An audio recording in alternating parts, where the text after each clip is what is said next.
All right. So the first thing you're gonna need for my class is gonna be a spiral notebook, much like this. It doesn't have to be anything fancy, just a straight old notebook. Make sure it has at least 70 pages in it. So grab your notebook, and when you're ready, we're gonna flip open to the first page, okay? And I want you guys to put this in here, Chemistry 2020-2021, fall semester, your name. So put your first name and your last name there. And then I want you to put Miss Crane, room 304. That way, if at any point during the year your notebook gets lost, I can get it back to you. The next thing that I want you to do after you've done that, so go ahead and pause the video here and get that done. The next thing we're gonna do is to number our pages. I like them numbered in the bottom corner here, and we're gonna number front and back. So this is 1, the back of that is going to be 2. Over to 3, and then 4 on the back. So you should always have even numbers on the left-hand page and odd numbers on the right-hand page. So be really careful. Make sure you're not getting 2 pages stuck together. So you should have, when you get all the way to the end, 140 total pages. When you have that done, come back to the video. We're gonna go ahead and pause there and come back when you're done. All right, flip your notebook over to page 3. This should be a right-hand page.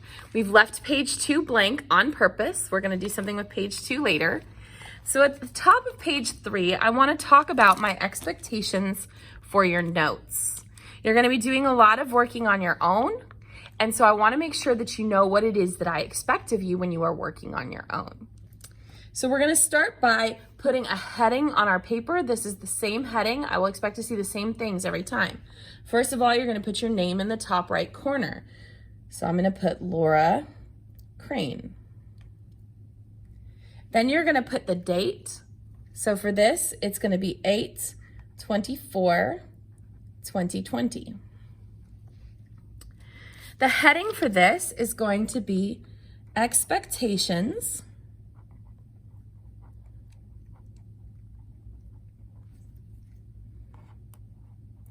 for student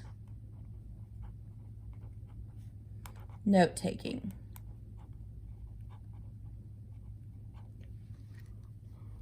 Okay, name, date, title. There's one other thing that you always have to have, and that is your essential question. I'm gonna ask about your essential question. I'm gonna refer back to the essential question repeatedly, so you wanna make sure that you have that on there. So for these notes, what are the required sections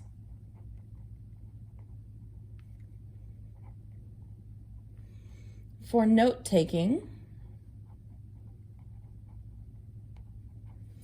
in chemistry?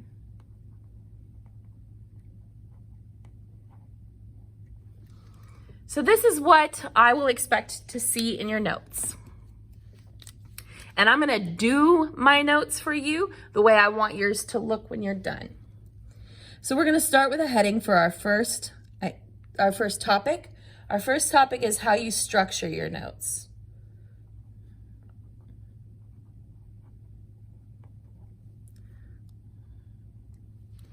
Now you'll notice I've given it a Roman numeral 1. If you don't like Roman numerals, you can use letters or totally normal numbers, up to you.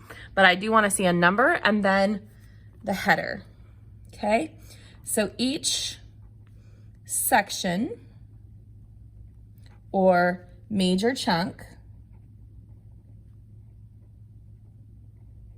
of notes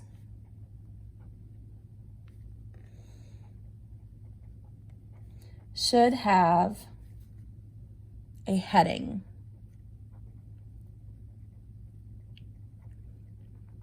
The heading is 1 to 5 words, and it describes the information in the section. So this section is about the structure of your notes. All right. And then we're going to add information to that section, but we don't want to just write a whole bunch of words because that's going to be overwhelming. So you're going to add points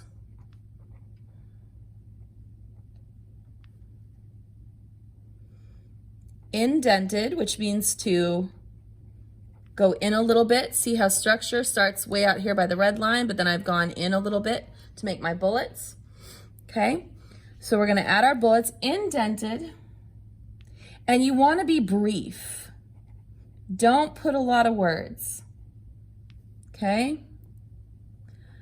Try not to be wordy. We don't want a lot of words. Do you want to have to go back and read all that? No. We still want to get all the important information in there, but we don't want to make it so wordy that we can't handle it. So use symbols and abbreviations that make sense to you.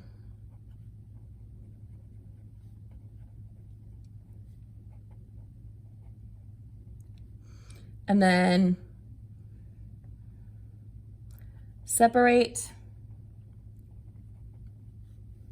each point with, I used what are called bullets, little dots.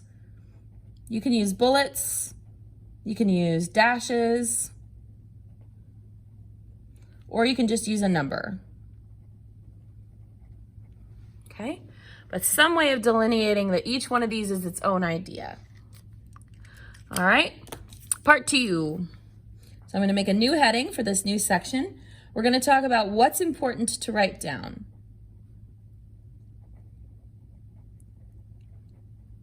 What's important for you to write down? You should always write down. Now I'm going to make a list. So I'm going to indent again and I'm going to use numbers. Number 1, main ideas. 2, vocabulary with a definition. Don't just write down the word.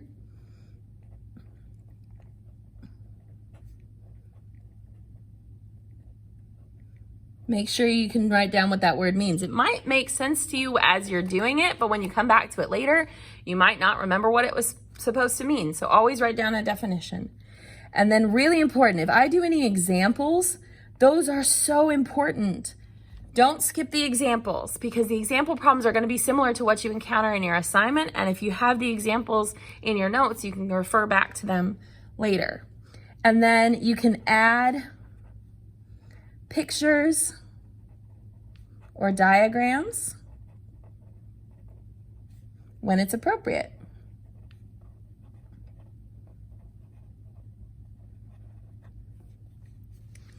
I love having pictures and diagrams in my notes because it means I have to less writing to do because a picture is worth 1,000 words. All right, we're gonna have a new section. Section 3, these are bonus features. So not necessarily required, but some good things to have in your notes to make them really memorable, really useful tools for you. Number 1, 5 or more colors. You'll notice that I have used my colors to separate each of my different sections in my notes so that I can kind of see each section separately. This is a brain trick. It helps you remember better. Your brain remembers color much better than black and white. So 5 or more colors in your notes is going to help your brain remember what those notes look like and what they said. You can add questions and answers. I love doing this with a sticky note. So if I'm going through and I'm watching something and I'm like, gosh, I don't understand what she said there, I'll pause the video and I'll write that question down on a sticky. And if by chance later in the notes I figure out the answer, then I write down the answer on my sticky. Or maybe I don't ever get the answer. And so I go and I email my teacher and my teacher helps me and now I understand it, then I can add the answer to my sticky note.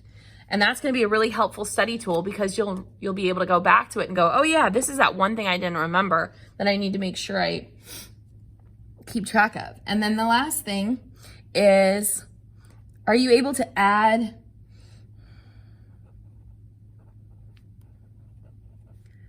a visual of some sort, like maybe a word map that shows how ideas connect. Okay, so anytime you can maybe go back at the end and go, all right, we learned a lot of vocabulary. Let's do a word map to see how all that vocabulary fits together. Or maybe a timeline if we're talking about like atomic history. You could say, all right, I'm going to make a timeline and I'm going to put all the guys on here and then I'm going to just write a quick little summary of what they did. Okay, so adding a visual to your notes is also a really cool idea.